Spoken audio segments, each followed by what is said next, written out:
몇 년 전 나는 서울의 외곽 지역에 위치한 작은 아파트로 이사를 갔다. 건물은 다소 낡았지만 관리 상태가 좋아서 크게 걱정하지 않았다. 나는 혼자 사는 직장인이었고 새로운 시작에 대한 기대감으로 가득 차 있었다. 이사 첫날 나는 짐을 풀고 집안을 정리한 후 근처 슈퍼마켓에서 장을 본 뒤 저녁을 간단히 해결했다. 첫 번째 밤 침대에 누워 잠이 들려던 순간 천장에서 이상한 소리가 나는 것을 들었다. 똑똑똑 뭔가 떨어지는 듯한 소리였다. 오래된 건물이라 배관 소리일 거라고 생각하며 대수롭지 않게 넘겼다. 하지만 매일 밤 같은 시간 같은 소리가 계속 났다. 그것은 시간이 갈수록 점점 더 크게 들리기 시작했다. 그때까지만 해도 나는 단순한 배관 문제라 생각하며 지나쳤다. 그러나 어느 날 밤 그 소리는 똑똑이 아닌 탁탁으로 바뀌었다. 침대에 누워 고요한 밤을 보내고 있을 때 그 소리가 더욱 크게 들려왔다. 초조한 마음에 나는 집안 곳곳을 돌아다니며 소리의 근원을 찾아보았지만 어디서 나는 소리인지 도무지 알 수 없었다. 내 심장은 두근거리기 시작했고 불안감이 온몸을 휘감았다. 다음날 아침 나는 층간소음 문제일 수도 있다는 생각에 위층으로 올라가 초인종을 눌렀다. 하지만 몇 번을 눌러도 응답은 없었다. 관리실에 문의해보니 그곳에는 아무도 살고 있지 않다고 했다. 순간 식은땀이 흐르기 시작했다. 그렇다면 그 소리는 도대체 어디에서 오는 것일까? 며칠이 지나면서 상황은 악화되었다. 소리는 이제 밤낮을 가리지 않고 들렸고 때로는 한밤중에 갑자기 내 방의 기온이 뚝 떨어지는 이상한 현상마저 생기곤 했다. 더 이상 혼자서는 감당할 수 없을 것 같아 친구에게 도움을 요청하기로 했다. 그는 나의 이야기를 듣고 다음 주말에 같이 집을 살펴보자고 약속했다. 주말이 다가오고 우리는 간단한 도구와 카메라를 준비해 아파트를 철저히 조사하기로 했다. 그날 밤 친구와 나는 소리가 가장 크게 들리는 시간을 기다렸다. 자정을 넘긴 시간 어김없이 그 소리가 들려왔다. 우리는 소리의 근원을 추적하기 시작했다. 그 소리는 점점 더 선명하게 들렸고 결국 우리는 소리가 벽 속에서 나는 것을 알게 되었다. 손전등을 켜고 벽을 두드리던 친구는 갑자기 멈춰 서더니 떨리는 목소리로 나를 불렀다. 벽지는 오래되어 군데군데 떨어져 있었는데 이상한 부분이 눈에 들어왔다. 친구는 그 부분을 손으로 조심스럽게 떼어냈다. 그 순간 우리는 경악을 금치 못했다. 벽 안에는 작은 구멍이 있었고 그 안에서 누군가가 살려줘라는 글씨를 연필로 끄적여 놓은 것이 보였다. 나는 뒷걸음질을 치며 숨이 가빠졌다. 친구도 놀래서 말을 잇지 못했다. 그 소리의 정체는 도대체 무엇이며 그 글자는 누가 왜 남긴 것일까? 우리는 서둘러 구멍을 더 확장시켰고 그 안에서 낡은 일기장을 발견했다. 일기장에는 이전 세입자가 이곳에서 겪은 기묘한 경험들이 빼곡히 적혀 있었다. 매일 밤 들리던 소리, 차가운 공기, 그리고 벽에서 들리던 흐느낌. 곧바로 경찰에 신고하고 조사에 들어갔지만 일기에 주인은 끝내 찾을 수 없었다. 나는 그 아파트를 떠나기로 결심했다. 너무나도 오랫동안 그곳에 머무르는 것 자체가 위험해 보였다. 지금은 다른 곳에서 조용한 삶을 살고 있지만 그날 밤의 경험은 여전히 내 머릿속에 생생하게 남아있다. 시간이 지날수록 더 이상 무엇이 진실이고 무엇이 환상인지 알 수 없게 되었다. 그 이후로 나는 밤에 어디서 들려오는 작은 소리에도 쉽게 잠에서 깨곤 한다. 그리고 그럴 때마다 그날의 기억이 떠올라 등골이 오싹해지곤 한다. 어디선가 누군가 나를 지켜보고 있는 듯한 기분을 떨칠 수가 없다.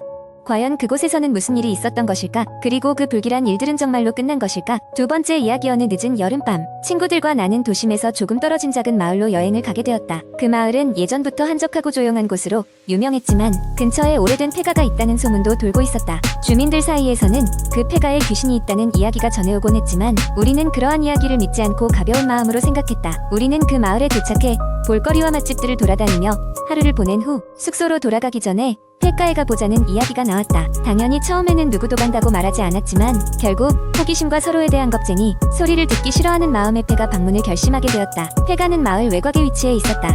어둑해진 하늘 아래 우리는 휴대폰 손전등을 켜고 낡고 무너져가는 폐가로 향했다. 집 앞에 서자마자 문득 이상한 기운이 느껴졌다. 아무도 없는데도 신경이 곤두서고 주변 온도가 갑자기 내려간 듯한 느낌이 들었다. 조심스럽게 문을 밀어보니 삐걱 소리를 내며 문이 열렸다. 내부는 먼지와 거미줄로 가득했다. 우리는 마치 처음부터 여기에 있었던 것처럼 기괴하고 을씨년스러운 분위기에 휩싸였다. 나무 바닥은 발 밑에서 끼익거렸고 기둥과 벽지에는 오래된 세월의 흔적이 고스란히 남아있었다. 집을 둘러보던 중 한 친구가 계단 아래서 낡은 사진 한 장을 발견했다. 사진에는 지금은 사라진 한 가족의 모습이 담겨있었다. 처진 옷을 입고 있는 가족들의 표정은 어디인지 모르게 슬퍼 보였다. 그러나 놀라운 것은 그 사진의 가장자리가 불에 그슬린 듯 검게 변해 있었다는 것이다. 겉으로는 대수롭지 않게 여겼지만 우리는 점점 불안한 기분에 휩싸여 갔다. 누군가가 우리를 지켜보는 것 같은 이상한 느낌은 좀처럼 떨칠 수가 없었다. 그리고 그때 2층에서 갑자기 끼익하는 소리와 함께 어떤 물체가 바닥에 떨어지는 소리가 들렸다. 모두 쏘스라치게 놀라며 그 자리에서 얼어붙었다. 우리는 곧바로 위층으로 향했다.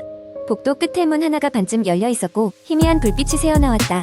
조심스럽게 다가가 보니 작은 방 안에는 오래된 가구들과 함께 기이하게 생긴 부서진 거울이 서 있었다.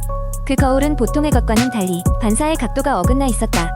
한 친구가 용기를 내어 그 거울을 들여다보았는데 순간 그의 얼굴이 창백해지며 비명을 지르며 뒤로 물러났다. 우리는 다급하게 그 옆으로 몰려가 물었다. 그의 떨리는 목소리로 설명하기를 그는 거울 속에서 자신이 아닌 다른 누군가가 자신을 바라보고 있었다고 했다. 그리고 그 눈은 깊고 어딘지 모르게 고통에 찬 눈빛이었다고 했다. 온몸에 닭살이 돋는 것 같았다. 우리는 즉시 그 집을 나와 전력으로 도망쳤다. 마을로 돌아온 뒤에도 그 기이한 경험은 쉽게 잊히지 않았다. 그날 밤 우리는 누구도 쉽게 잠들지 못했다. 며칠 후 우리는 인터넷에서 우연히 그 폐가에 대한 자료를 보게 되었다. 그 집에서는 예전에 불행한 사고로 가족 모두가 목숨을 잃었다는 기록이 있었다. 그리고 그 집에는 그들의 원혼이 남아 있다는 소문이 돌고 있다는 이야기와 함께 그 여름밤의 경험은 지금도 잊을 수 없는 기억으로 남아있다. 우리는 이후 다시는 그런 도전을 하지 않기로 굳게 맹세했다. 그곳은 그저 단순한 폐가가 아니었음을 깨달았기 때문이다. 세 번째 이야기, 한국 인터넷 커뮤니티에는 무수히 많은 공포 썰이 떠돌아다닙니다. 그중 하나의 이야기를 읽으면 밤에 혼자 있을 때 창밖에서 무슨 소리가 들리는지 괜히 신경 쓰이게 되곤 하죠. 이제 제가 여러분께 완전히 꾸며낸 긴 공포 이야기를 들려드릴게요. 준비되셨나요? 때는 여름의 한복판, 더위가 절정에 다다르던 어느 날이었습니다. 대학생인 나는 학교 캠퍼스에서 기숙사 생활을 하고 있었고 방학 동안 잠시 도시의 한적한 마을로 친구들과 여행을 떠나게 됐습니다. 여행은 계획한 대로 아름다운 경치와 함께 시작됐고 마을 사람들의 친절함 덕분에 우리는 금세 이곳에 적응했습니다. 그런데 마을의 한 구석에는 이상한 폐가가 있었습니다. 다 쓰러져가는 그 집은 마치 오래된 흉가처럼 보였고 지나가는 사람들의 발길도 거의 없었습니다. 마을 사람들은 그곳에 절대 가까이 가서는 안 된다고 경고했지만 우리는 오히려 호기심에 더욱 끌렸습니다. 호기심을 주체할 수 없었던 우리는 결국 그 폐가를 탐험해보기로 결정했습니다. 여름밤이라 아무리 늦어도 해가 완전히 지지 않았을 때였고 우리는 플래시와 카메라를 챙겨 길을 나섰습니다. 폐가에 도착했을 때 문은 반쯤 열려 있었고 안에서는 찬 기운이 감돌며 오싹한 분위기를 자아냈습니다. 폐가 안에 들어갔을 때 우리 앞에 펼쳐진 것은 긴 복도와 수많은 방들이었습니다. 각 방은 쓰레기와 먼지로 가득했고 낡은 가구들이 나뒹굴고 있었습니다. 그럼에도 불구하고 우리는 신비로운 경험을 기대하며 탐험을 계속했습니다. 하지만 점점 더 깊숙이 들어가면서 불길한 기운이 감돌기 시작했습니다. 복도를 따라 걸을수록 알 수 없는 속삭임이 들려왔고 우리는 그 소리가 어디서 나는지 확인하기 위해 걸음을 멈추고 귀를 기울였습니다. 그때 어떤 한 방에서 저기요 라는 희미한 목소리가 들려왔습니다. 우리는 순간 등골이 오싹해졌습니다. 틱탁 틱탁 시계가 돌아가는 소리가 나는 그 방의 문을 열었을 때 안에는 저택의 주인으로 보이는 여인의 초상화가 걸려 있었습니다. 초상화의 여인은 깊은 슬픔이 담긴 눈으로 우리를 바라보고 있었고 방 한구석에는 먼지를 뒤집어 쓴 낡은 일기장이 놓여 있었습니다. 호기심이 겁을 이겨낸 우리는 일기장을 집어 들고 서서히 페이지를 넘기기 시작했습니다. 그 일기장에는 오래전 이 집에 살던 가족의 이야기가 적혀 있었습니다. 가족은 불행한 사건들로 인해 점점 고립되어 갔고 마침내 비극적인 결말을 맞이했다고 쓰여 있었습니다. 일기를 읽던 중 갑자기 찬 바람이 방 안으로 불어들어왔고 우리는 쏘스라치게 놀라 일기장을 떨어뜨렸습니다. 그 순간 방 안의 초상화 속 여인의 눈에서 눈물이 흐르는 것을 목격했습니다. 이 비범한 현상에 우리는 그저 얼어붙은 채 바라볼 수밖에 없었습니다. 급히 폐가를 빠져나와 마을로 돌아온 우리는 찾아온 충격에 잠을 이룰 수 없었습니다. 다음날 아침 우리는 마을 사람들에게 그 집에서 겪은 일을 이야기했지만 그들은 우리에게 무언가를 숨기고 있는 듯한 표정으로 미소 지을 뿐이었습니다. 결국 우리의 여행은 누군가의 기묘한 과거를 엿본 것에 지나지 않았고 우리는 이 미스터리를 풀 수 없었습니다. 그 후로도 그 집에 관한 이야기는 계속 머릿속을 맴돌았고 아직도 그 여름날의 기억은 생생하게 남아있습니다. 당신이 그 이야기를 들은 지금 혹시 창밖에서 누구의 속삭임이 들리지 않나요?